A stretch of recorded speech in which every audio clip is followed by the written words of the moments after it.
ஜெஃப்னா கலரி சொந்தங்களுக்கு இனிய காலை வணக்கம். இலங்கையில் நாளாந்தம் வெளியாகும் பத்திரிகைகளின் முக்கிய செய்திகளை பற்றி பேப்பர் டைம் நிகழ்ச்சியோடாக பார்த்து வருகின்றோம். அந்த வகையில் 7ஆம் தேதி ஜனவரி மாதம் 2024ஆம் ஆண்டு வெளியான பத்திரிகைகளின் முக்கிய செய்திகளை பற்றி பார்க்கலாம். முதலில் உதயன் பத்திரிகையில் அமைந்துள்ள முக்கிய செய்திகளாக வடக்கு மக்களுக்கு போலீஸ் காணி அதிகாரங்கள் வழங்குவதற்கு அனுமதிக்கோம், ராகுல தேரர் தெரிவிப்பு. வடமாகாண மக்களுக்கு சிறப்பு சலுகைகள் வழங்கப்பட வேண்டும் என்பதை நாம் ஏற்கின்றோம், ஆனால் போலீஸ் காணி அதிகாரங்களை வழங்கக்கூடாது என்று ராகுல தேரர் தெரிவித்துள்ளார். இங்கிரிய பகுதியில் நேற்று நடைபெற்ற நிகழ்வொன்றில் கலந்து கொண்டு உரையாற்றுகையிலேயே அவர் இவ்வாறு கூறியுள்ளார். இது தொடர்பில் அவர் மேலும் தெரிவித்துள்ளதாவது, வடமாகாணத்தில் சிறு பிரச்சனைகள் இருப்பதாக எம்மால் உணர முடிகின்றது. அங்குள்ள மக்களுக்கு சிறப்பு சலுகைகள் வழங்கப்பட வேண்டும். இந்த நிலைப்பாட்டிலேயே நான் இருக்கின்றேன். சிறப்பு சலுகைகள் வழங்கப்பட வேண்டும் என்பதற்காக அரசியலமைப்பின் 13வது திருத்தத்தில் உள்ள போலீஸ் காணி அதிகாரங்களை வழங்க விட மாட்டோம். அவற்றை தவிர ஏனையவற்றை வழங்குவதற்கு எந்த தடையும் இல்லை. இலங்கை என்பது இறமையுள்ள நாடு. நாம் இந்தியாவின் கைப்பாவையாக மாறிவிடக்கூடாது. இன்றைய உலகில் வெளிநாட்டு தொடர்புகள் அவசியம்தான். நமக்கு நன்மைகளை ஏற்படுத்தக்கூடிய வெளிநாட்டு உறவுகளைத்தான் நாம் பேணவும் வளர்க்கவும் வேண்டும். மாறாக பிரச்சனைகளையும் அழுத்தங்களையும் சுமக்கக்கூடாது என்றவாறாக இந்த செய்தி காணப்படுகின்றது. முதற் பக்கத்தில் அமைந்துள்ள மற்றொரு முக்கிய செய்தியாக, வடமாகாணத்தில் அரிசி பதுக்கல் 774 சுற்றி வளைப்பு. அரிசி பதுக்கல்கள் தொடர்பில் 2024ஆம் ஆண்டில் வடமாகாணத்தில் 774 சுற்றுவளைப்புகள் மேற்கொள்ளப்பட்டுள்ளன என்று பாவனையாளர் அலுவல்கள் அதிகார சபை தெரிவித்துள்ளது. இது தொடர்பில் பாவனையாளர்கள் அலுவல்கள் அதிகார சபையின் வடமாகாண உதவி பணிப்பாளர் அப்துல் லத்தீப் ஜக்கார் சாதிக் தெரிவித்துள்ளதாவது, அரிசி பதுக்கல்கள் தொடர்பில் 2024ஆம் ஆண்டில் வடமாகாணத்தில் 774 சுற்றுவளைப்புகள் மேற்கொள்ளப்பட்டுள்ளன. வவுனியா மாவட்டத்தில் மட்டும் 126 சிறப்பு சுற்றிவளைப்புகள் மேற்கொள்ளப்பட்டுள்ளன. எனினும் வடமாகாணத்தில் பதுக்கல்கள் பெரிய அளவில் இடம்பெறவில்லை என்றவாறாக இந்த செய்தி காணப்படுகின்றது.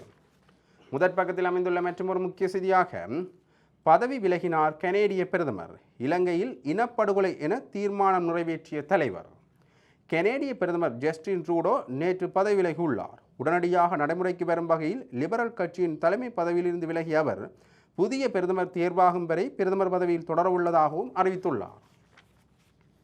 பொருளாதார சுருக்கம், விலையேற்றம், வரி விதிப்பு மற்றும் பணவீக்கம் உள்ளிட்ட காரணங்களால் அண்மை காலமாக பிரதமர் ரூடோவுக்கு கடும் எதிர்ப்பு ஏற்பட்டுள்ளது. அவர் பதவி விலக வேண்டும் என்று ட்ரூடோவின் சொந்த கட்சியான லிபரல் கட்சிக்குள்ளேயே பல்வேறு வலியுறுத்தல்கள் முன்வைக்கப்பட்டு வந்தன. ரூடோவை பதவி விலக கோரும் வகையில் நாளை பொதுக்கூட்டம் ஒன்றையும் லிபரல் கட்சியினர் ஏற்பாடு செய்திருந்தனர். இதைத் தொடர்ந்தே பிரதமர் ட்ரூடோ பதவி விலகுவதாக அறிவித்துள்ளார். புதிய பிரதமர் தேர்வாகும் வரை பிரதமர் பதவியில் தொடரவுள்ளதாகவும் பிரதமர் ட்ரூடோ அறிவித்துள்ளார். இதற்காக மார்ச் மாதம் 24ஆம் தேதி வரை அவர் நாடாளுமன்றத்தை ஒத்திவைத்துள்ளார் என்றவாறாக அந்த செய்தி தொடர்ந்து செல்கின்றது. முதற் பக்கத்தில் அமைந்துள்ள மற்றொரு முக்கிய செய்தியாக, இலங்கையை போர்க்குற்றங்களுக்காக பொறுப்பு கூற வைப்போம், கனடாவின் எதிர்க்கட்சித் தலைவர் பொலியேவ் தெரிவிப்பு. போர்க்குற்றங்களுக்காக இலங்கையை பொறுப்பு கூறலுக்கு உட்படுத்த வேண்டும் என்ற நிலைப்பாட்டில் மாற்றமில்லை என்று கனடாவின் எதிர்க்கட்சித் தலைவர் பொலியேவ் தெரிவித்துள்ளார். அவர் மேலும் தெரிவித்துள்ளதாவது, கனடாவில் இந்த மாதம் தமிழர் மரபுரிமை மாதமாக கொண்டாடப்படுகின்றது. எனினும் அதற்குரிய முழுமையான கௌரவம் இன்னமும் அடையாளப்படவில்லை. ஏனெனில் மிக மோசமான தமிழ் படுகொலையின் பாதிக்கப்பட்டவர்கள் இன்னும் நீதிக்காக காத்திருக்கின்றார்கள்.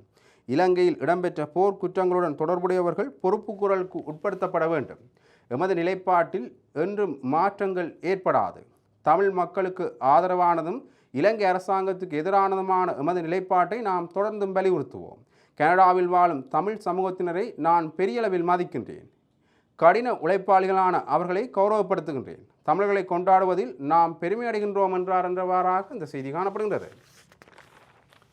இரண்டாம் பக்கத்தில் அமைந்துள்ள முக்கிய செய்தியாக, கடந்த கால படுகொலைக்கான விசாரணை பொறிமுறை வேண்டும், மல்கம் ரஞ்சித் ஆண்டகை வலியுறுத்து. இலங்கையில் கடந்த காலங்களில் இடம்பெற்ற படுகொலைகள் மற்றும் காணாமல் ஆக்கப்பட்ட சம்பவங்கள் தொடர்பில் விசாரணை நடத்துவதற்குரிய பொறிமுறையை விரைவில் உருவாக்க வேண்டும் என்று பேராயர் மல்கம் ரஞ்சித் ஆண்டகை வலியுறுத்தியுள்ளார். இது தொடர்பில் அவர் மேலும் தெரிவித்துள்ளதாவது, தூய இலங்கை வேலை திட்டம் சிறப்பானது, அதை நாம் வரவேற்கின்றோம். தெருக்களில் உள்ள குப்பைகளை அகற்றுவது மாத்திரம் அல்ல, பொருளாதாரம், சமூகம், மனித ஒழுக்கம், சமூக மேம்பாடு உள்ளிட்ட விடயங்கள் பற்றியும் நடவடிக்கைகள் தேவை. இந்த விடயத்தில் அரசாங்கம் பொறுப்புடன் செயற்படும் என நம்புகின்றோம். தற்போதைய அரசாங்கம் ஆட்சிக்கு வந்து இன்னும் 3 மாதங்கள் கூட ஆகவில்லை. நாட்டில் கடந்த 70 ஆண்டுகளுக்கு மேலாக பலவீனப்படுத்தப்பட்ட ஜனநாயக வியூகத்தை சரிப்படுத்தல், பொருளாதார வீழ்ச்சிக்குரிய மோசடியான முடிவுகள் உள்ளிட்டவற்றை ஒரே தடவையில் சரி செய்ய முடியாது என்பது நமக்கு தெரியும்.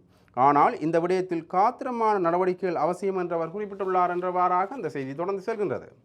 இவை உதயன் பத்திரிகையில் இந்த முக்கிய செய்திகள். இனி விளம்பரி பத்திரிகையின் முக்கிய செய்திகளை பற்றி பார்க்கலாம்.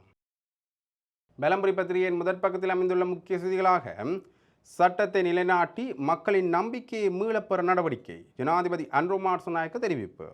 சட்டத்தை நிலைநாட்டி வீழ்ச்சியடைந்துள்ள பொதுமக்களின் நம்பிக்கையை மீளமைக்க நடவடிக்கை எடுக்கப்படும் என ஜனாதிபதி அன்ரு மார்சநாயக்க தெரிவித்துள்ளார். ஜனாதிபதி அன்ரு மார்சநாயக்கவுக்கும் சட்டமா அதிபர் உள்ளிட்ட சட்டமா அதிபர் திணைக்கள அதிகாரிகளுக்கும் இடையிலான சந்திப்பு நேற்று ஜனாதிபதி அலுவலகத்தில் நடைபெற்றது. சட்டத்தை அமல்படுத்துவதற்காக செயற்படும் அனைத்து நிறுவனங்களுடனும் இணைந்து செயற்படுவதன் முக்கியத்துவத்தையும் ஜனாதிபதி இதன்போது சுட்டிக்காட்டியுள்ளார். நீதித்துறை கட்டமைப்பின் மீது மக்களுக்கு நம்பிக்கையை ஏற்படுத்துவது சட்டமா அதிபர் திணைக்களத்தின் பொறுப்பாகும் எனவும், அரசியல் அதிகாரத்தின் மீதான மக்களின் அபிப்பிராயங்களை மாற்றி நம்பிக்கையை ஏற்படுத்த வேண்டும் எனவும், மக்களின் எதிர்பார்ப்புகள் வீழ்ச்சியடைய ஒருபோதும் இடமளிக்க கூடாது எனவும் ஜனாதிபதி அன்ரு மார்சநாயக்க இங்கு மேலும் தெரிவித்துள்ளார்.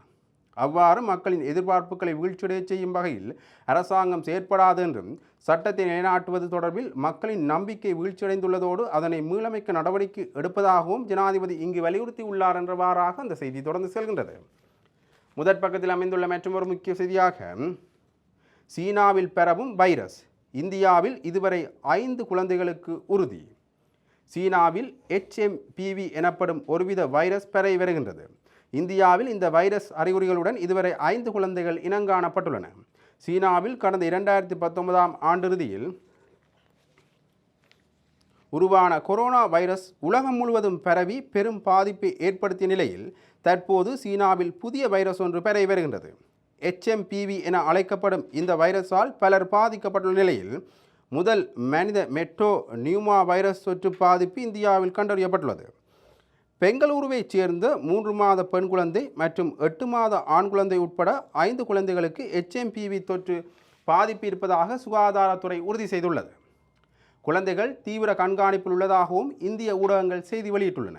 இதற்கிடையில் குழந்தையின் குடும்பத்தினர் தனிமைப்படுத்தப்பட்டு சோதனைக்கு உட்படுத்தப்பட்டுள்ளனர். கொரோனா தொற்றை போன்றே இந்த வைரஸ் காய்ச்சல் இருமல், சளி, தொண்டைவலி உள்ளிட்ட பாதிப்புகளை ஏற்படுத்துகின்றன என்று குறிப்பிடப்பட்டுள்ளது என்றவாறாக அந்த செய்தி தொடர்ந்து செல்கின்றது. முதற் பக்கத்தில் அமைந்துள்ள மற்றொரு முக்கிய செய்தியாக, ரணில் சஜித் சந்திப்பு. எதிர்க்கட்சித் தலைவர் சயித் பிரேமதாச மற்றும் முன்னாள் ஜனாதிபதி ரணில் ஆகியோர் சந்தித்து கலந்துரையாடியுள்ளனர். குறித்த சந்திப்பு நேற்று இடம்பெற்றுள்ளது. இதன்போது ஐக்கிய தேசிய கட்சியின் தவிசாளர் வஜிர அபேவர்த்தன, பாராளுமன்ற உறுப்பினர் மெரிக்கார் மற்றும் பௌத்த மத தலைவர்கள் ஆகியோர் கலந்து கொண்டிருந்தனர். பாராளுமன்ற தேர்தலுக்கு முன்னர் ஐக்கிய மக்கள் சக்திக்கும் ஐக்கிய தேசிய கட்சிக்கும் இடையில் பலதரப்பட்ட பேச்சுவார்த்தைகள் முன்னெடுக்கப்பட்டிருந்தன. அவை அனைத்தும் தோல்வியடைந்த நிலையில் நேற்று இந்த சந்திப்பு இடம்பெற்றுள்ளது என்றவாறாக அந்த செய்தி காணப்படுகின்றது.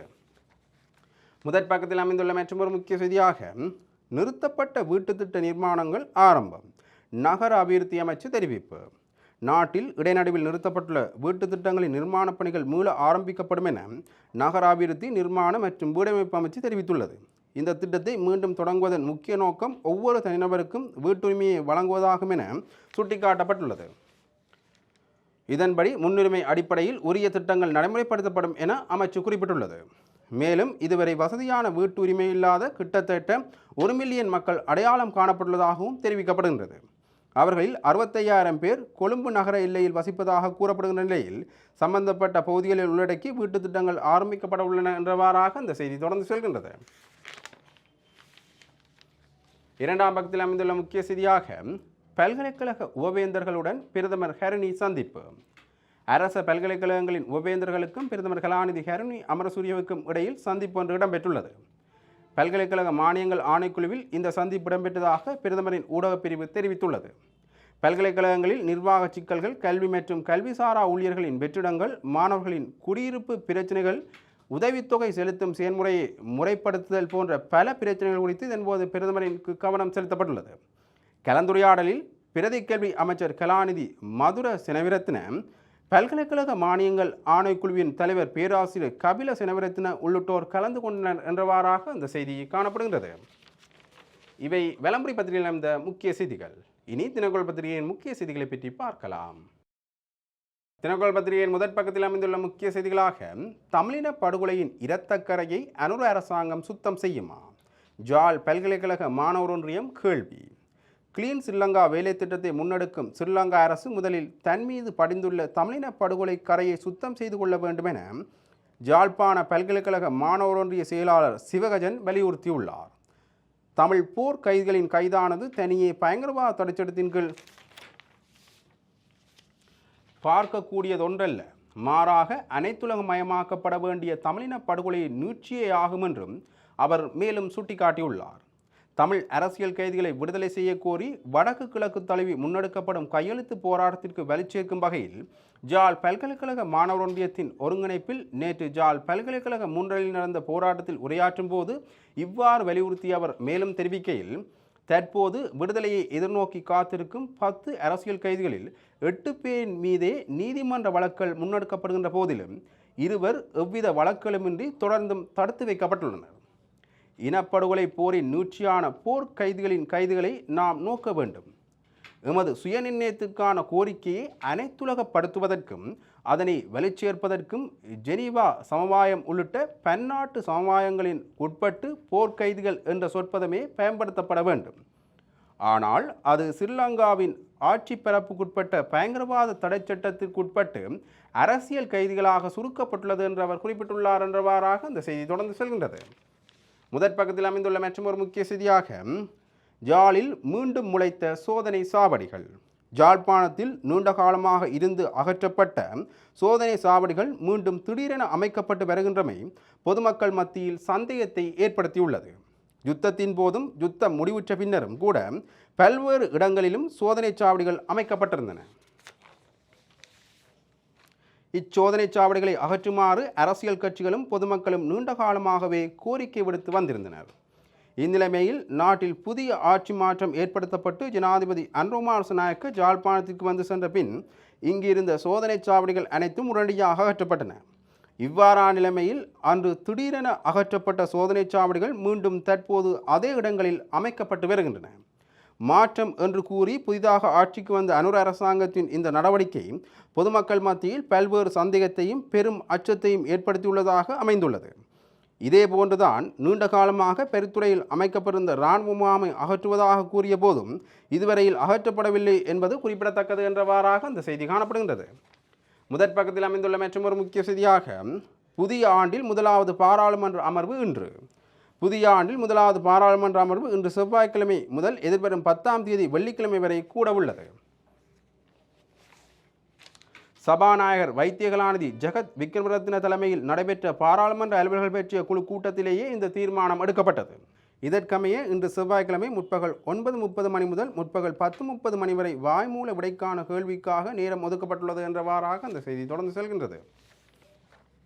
முதற் பக்கத்தில் அமைந்துள்ள மற்றொரு முக்கிய செய்தியாக, ரஷ்ய படையில் வளைந்து இணைத்த உறவுகளை மீட்டு தாருங்கள். கொழும்பில் கவனஈர்ப்பு போராட்டம். ரஷ்ய படையில் வளைந்து இணைக்கப்பட்டுள்ள தமது உறவுகளை மீட்டு தருமாறு ஜனாதிபதி செயலகத்துக்கு முன்பாகவும் வெளிவார அமைச்சுக்கு முன்பாகவும் நேற்று திங்கட்கிழமை கவனஈர்ப்பு போராட்டம் முன்னெடுக்கப்பட்டுள்ளது.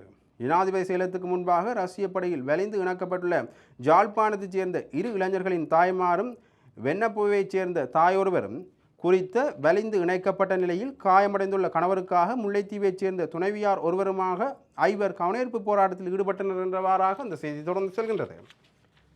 இவை தினக்குள் பத்திரிகையில் அமைந்த முக்கிய செய்திகள்.